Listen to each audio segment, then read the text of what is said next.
ಚಿತ್ರದುರ್ಗದ ರೇಣುಕಾಸ್ವಾಮಿ ಭೀಕರ ಕೊಲೆ ಪ್ರಕರಣ ಬೆಂಗಳೂರಿನ ಸೆಷನ್ಸ್ ಕೋರ್ಟ್ ತಲುಪಿದ ಸುಪ್ರೀಂ ಕೋರ್ಟ್ ಕೊಟ್ಟಂತಹ ಆದೇಶದ ಪ್ರತಿ ದರ್ಶನ್ ಜಾಮೀನು ವಿಚಾರಣೆ ವೇಳೆ ಸುಪ್ರೀಂ ಮಹತ್ವದ ಆದೇಶ ರೇಣುಕಾಸ್ವಾಮಿ ಕೊಲೆ ಪ್ರಕರಣದ ಪ್ರಮುಖ 60 ಸಾಕ್ಷಿಗಳ ವಿಚಾರಣೆ 1 ವರ್ಷದಲ್ಲಿ ಸಾಕ್ಷಿಗಳ ವಿಚಾರಣೆ ಮುಗಿಸುವಂತೆ ಸೂಚನೆಯನ್ನು ಕೊಡಲಾಗಿದೆ.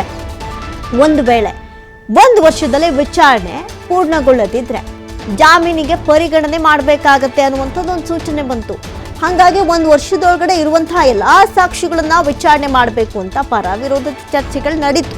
ಸದ್ಯಕ್ಕೆ ಸುಪ್ರೀಂ ಕೋರ್ಟ್ ಆದೇಶದ ಪ್ರತಿಯನ್ನ ಇವತ್ತು ಕೋರ್ಟ್ಗೆ ವಕೀಲರು ಸಲ್ಲಿಸಿದ್ದಾರೆ. ಆರೋಪಿ ದರ್ಶನ್ ಪರ ವಕೀಲರಿಂದ ಸೆಷನ್ಸ್ ಕೋರ್ಟ್ಗೆ ಸಲ್ಲಿಕೆಯನ್ನ ಮಾಡಲಾಗಿದೆ. ಹಾಗಾಗಿ ಇನ್ನು ಮುಂದೆ ಸಾಕ್ಷಿಗಳ ವಿಚಾರಣೆ ದಿನ ಬಿಟ್ಟು ದಿನ ಅಥವಾ 1 ವಾರದಲ್ಲಿ 4 ದಿನ ಬ್ಯಾಕ್ ಟು ಬ್ಯಾಕ್ ಸಾಕ್ಷಿಗಳ ವಿಚಾರಣೆ ಆ ಪ್ರೋಸೆಸ್ ಅನ್ನ ಬೇಗ ಮುಗಿಸ್ಬೇಕಾಗತ್ತೆ.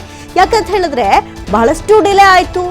ಇಷ್ಟು ಟೈಮ್ ತಗೊಂಡು ಈಗಾಗಲೇ ಎಷ್ಟು ದಿನ ಆಯ್ತು ಜೈಲಿಗೆ ಹೋಗಿ, ಇನ್ನೇನು 1 ವರ್ಷದ ಸನ್ನಿಹಿತವಾಗ್ತಾ ಇದೆ. ಆದ್ರೂ ಕೂಡ ಇಷ್ಟೊಂದು ಡಿಲೇ ಆಗ್ತಾ ಇದೆ ಅಂತ ಹೇಳಿ ಈ ಎಲ್ಲಾ ಚರ್ಚೆಗಳ ನಂತರ ಸುಪ್ರೀಂ ಆದೇಶವನ್ನ ಕೊಟ್ಟಿದೆ. ಈ ಬಗ್ಗೆ ಮತ್ತಷ್ಟು ಮಾಹಿತಿಯನ್ನ ಕೊಡ್ತಾರೆ ದೂರವಾಣಿ ಸಂಪರ್ಕದಲ್ಲಿ ಪ್ರತಿನಿಧಿ ಸಂತೋಷ್ ಪಟೇಲ್. ಸಂತೋಷ್, ಇನ್ನು ಸಾಕ್ಷಿಗಳ ವಿಚಾರಣೆಯನ್ನ ಬಹಳಷ್ಟು ವಿಳಂಬ ಮಾಡಲಾಗ್ತಾ ಇದೆ ಅಂತ ಅರ್ಜಿಯನ್ನ ಹಾಕೊಂಡಿದ್ರು. ಸುಪ್ರೀಂ 1 ವರ್ಷದೊಳಗಡೆ ಮುಗಿಸ್ಕೊಬೇಕು ಅನ್ನುವಂತಹ ಒಂದು ಸೂಚನೆಯನ್ನ ಕೂಡ ಕೊಡ್ತು. ಸದ್ಯಕ್ಕೆ ಈ ವಿಚಾರಕ್ಕೆ ಸಂಬಂಧಪಟ್ಟಂತೆ ಏನೆಲ್ಲ ಅಪ್ಡೇಟ್ಸ್ಗಳಿದೆ ಸಂತೋಷ್?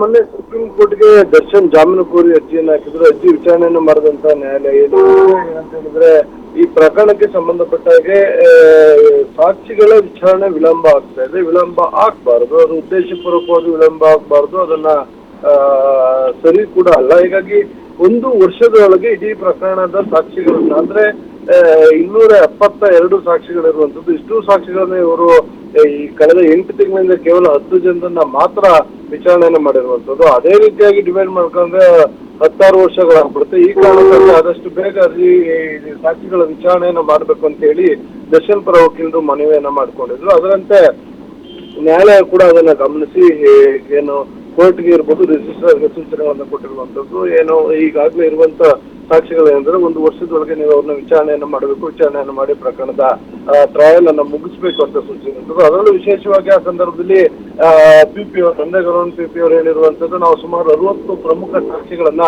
ಈಗಾಗಲೇ ಲಿಸ್ಟ್ ಮಾಡ್ಕೊಂಡಿದ್ವಿ, ಅದನ್ನ 1 ವರ್ಷದೊಳಗೆ ಮುಗಿಸ್ಬೇಕು ಅಂತ ಕೂಡ ಪ್ಲಾನ್ ಮಾಡ್ಕೊಂಡಿರೋದಾಗಿ ಹೇಳಿದ್ರು. ಹೀಗಾಗಿ ನೀವೇನ್ ಅನ್ಕೊಂಡಿದ್ರೆ 60 ಸಾಕ್ಷಿಗಳನ್ನು ಕೂಡ ಮಾಡಿ ಅದರೊಳಗೆ ಉಳಿದ ಸಾಕ್ಷಿಗಳನ್ನು ಮಾಡಲಿಕ್ಕೆ ಅವಕಾಶಗಳಿರುತ್ತೆ, ಅದನ್ನು ಮಾಡಬೇಕು ಅಂತ ಸೂಚಿಸಿರುವಂತದ್ದು. ಅದರ ಪ್ರತಿ ಏನಿದೆ ಆ ಪ್ರತಿ ಸದ್ಯ ಈಗ ಇಲ್ಲಿಗೆ ಕೋರ್ಟ್ಗೆ ತಲುಪಿರುವಂತಹ ಸೆಷನ್ ಕೋರ್ಟ್ಗೆ.